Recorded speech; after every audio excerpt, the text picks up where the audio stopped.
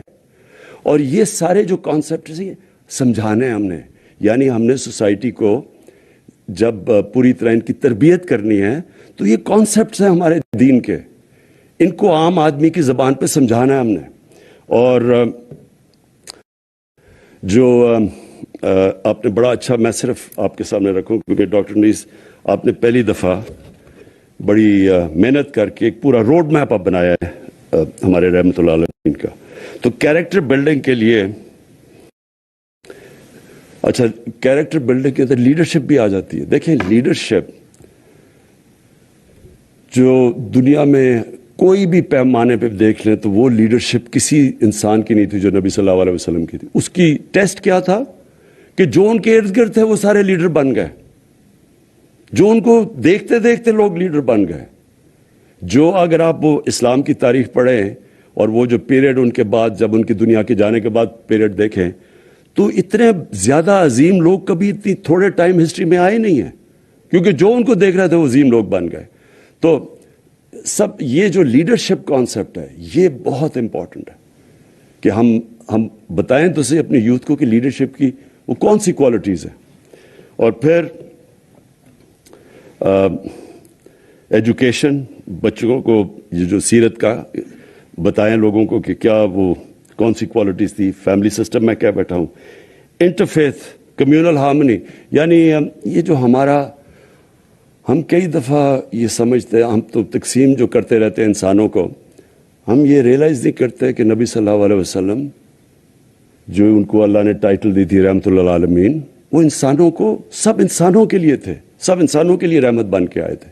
وہ یونائٹ کرنے آئے تھے انسانوں کو. جو مساک مدینہ تھا وہ جو یہودی بھی تھے، عیسائی بھی تھے، لیکن ان سب کو انہوں نے یونائٹ کیا تھا.